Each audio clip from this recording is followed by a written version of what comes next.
Hi అండి. మనం నిజాలు మాట్లాడుకోవాలండి. మన ఛానల్‌లో ఎప్పుడు కూడా నిజాలే మాట్లాడుతా ఉంటాం. ఇంతకుముందు జరిగిన దాన్ని, ప్రస్తుతం జరుగుతాన్ని 2 కంబైన్ చేసుకుంటూ మాట్లాడుకుంటూ వస్తుంటాం.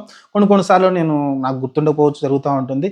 కానీ ఇక్కడ నేనేం చెప్తానంటే వల్లభనేని వంశీ విషయంలో వైసీపీ వాళ్ళు గాని, మిగతా వాళ్ళు గాని చాలా ఇదైపోతున్నారు. ఎందుకంటే వంశీ హెల్త్ ఇష్యూ వచ్చింది. తనని చంపాలనుకున్నారు జైల్లోనే. ఇలా రకరకాలుగా మాట్లాడుతా ఉన్నారు.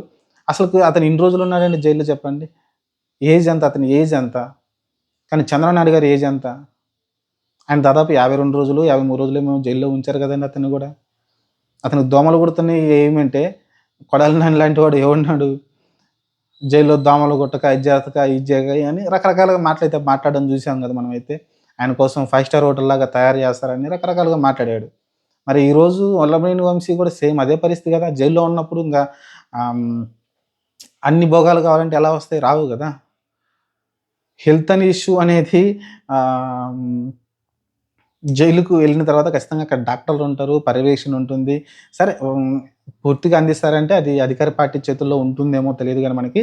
ప్రస్తుతానికైతే నేననేది చంద్రబాబు నాయుడు గారిని అంత హింసించి దాదాపు 80 సంవత్సరాలు, 78 సంవత్సరాల ఏజ్ పర్సన్‌ని 53 రోజుల పాటు, 52 రోజులు కనికరం లేకుండా జైల్‌లో ఉంచినప్పుడు అప్పుల్లేని కనికరం వైసీపీ వాళ్ళకి. ఇప్పుడు జగన్మోహన్ రెడ్డి కావచ్చు, లేకుంటే పేర్ని అంబటి రాంబాబు మిగతావాళ్ళు చాలామంది ఒకటేమైనా విరుచుకుపడతా ఉన్నారు. ఆ రోజు చంద్రబాబు నాయుడు గారు అన్ని రోజులు జైల్‌లో ఉన్నప్పుడు అతని మీద చాలామంది ఇదే టీడీపీ మాట్లాడుతున్నప్పుడు అప్పుడు ఎంత వ్యంగ్యంగా రోజా లాంటి వాళ్ళు లేకుంటే కొడాలి నాని లాంటి వాళ్ళు, వంశీ లాంటి వాళ్ళు ఎట్లా ఎటకారం చేసి మాట్లాడారు. ఈరోజు వల్లభనేని వంశీ తన ఏజ్ ఎంత? తన ఏజ్‌కి చంద్రబాబు నాయుడు ఏజ్‌కి చాలా డిఫరెన్స్ ఉంది గదా! మరి. ఆయన అన్ని రోజులు మరి జైల్‌లో ఉన్నాడు గదా! అతన్ని ఎంత ఇబ్బందులు పెట్టున్నారు మీరప్పుడు. కాబట్టి ఇది జైలుకెళ్ళాడు. తన హెల్త్ ప్రాబ్లమ్ లేదు. ప్రాబ్లమ్ వచ్చింది. వచ్చిన తర్వాత దాన్ని కర్మ అంటారు. మనం ఏం చేయలేము. అప్పుడు చంద్రనాయుడు కర్మ అలా ఉంది.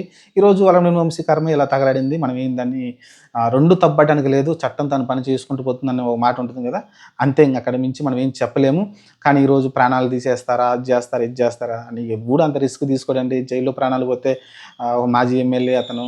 ఆహ్, కాబట్టి అంత రిస్క్ ఎవరు తీసుకోరు. కాకపోతే అతని హెల్త్ ఇష్యూ అనేది రోజు రోజుకి కొంతమందేందంటే బయట మేకపోతుకు గాంభీర్యం చూపిస్తా ఉంటారు. అలా వలన వంశీ బయట ఉన్నప్పుడు మేకపోతుకు గాంభీర్యం చూపించాడు తప్ప, జైలుకెళ్ళంగానే అతను కుంగిపోయాడు, మనస్తాపం చెందాడు. ఎందుకంటే ఖచ్చితంగా జైల్‌లో ఉంటే ఎలాంటి మనిషి అయినా కుంగిపోతాడు. ఈరోజు చంద్రబాబు నాయుడు ఆ రోజు చూస్తే బయటకొచ్చినప్పుడు చచ్చిపోయేలాగా కనిపించాడు. ఆ రోజు మొఖమంతా పీకపోయి, అంత బక్కచిక్కిపోయి ఎట్లా కనిపించాడు చంద్రబాబు నాయుడు గారు. కానీ ఇప్పుడు చూస్తే అధికారం రాంగానే మళ్ళీ అతను పుంజుకున్నాడు. తన హెల్త్ మీద కాన్సంట్రేషన్ అన్ని చూస్తే మీరు ఇప్పుడు ఈరోజు మళ్ళీ ఇంకొక 100 ఏళ్ళు బతికేలాగా కనిపిస్తా ఉన్నాడు చంద్రబాబు నాయుడు అయితే. కాబట్టి అది జస్ట్ మానసికంగా అట్లా కుంగిపోయారు తప్ప, ఎవరో చంపాలి, అది చేయాలనేదైతే ఎవరు అనుకోరు. నేననేది ఏందంటే, ఒకప్పుడు చంద్రబాబు నాయుడు జరిగినప్పుడు ఇలా మాట్లాడుంటే బాగుండేది. అయ్యో! చంద్రబాబు నాయుడు గారిని అని బాగుండేది. కానీ ఆ రోజు ఎటకారం చేశారు గదా! ఈరోజు టీడీపీ‌లు కూడా ఎటకారం చేస్తున్నారు.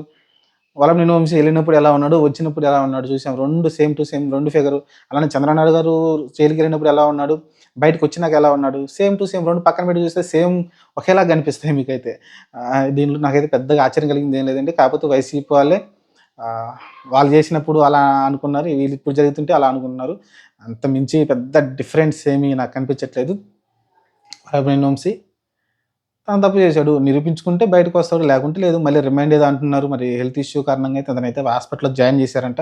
సీరియస్‌గా ఉంటుందంట. కానీ త్వరగా కోలుకొని బయటకి రావాలనుకుంటున్నాను. ఎందుకంటే ఒక్కసారి జైలు నుంచి బయటకొస్తే ఆ వాతావరణం నుంచి జైలు వాతావరణం నుంచి బయటకి రాంగానే ఆటోమేటిక్‌గా మనుషులైతే కోలుకుంటారండి. అది కాకపోతే అది మానసికంగా అతను దృఢంగా లేకపోవడం వల్ల జైల్‌లో అయితే అతనైతే ఇబ్బంది పడ్డాడు. అలానే మీకు చూస్తే బోరబండ అనిల్ కూడా చూడండి అలాంటి కుంటుకుంటూ నడుస్తున్నాడు.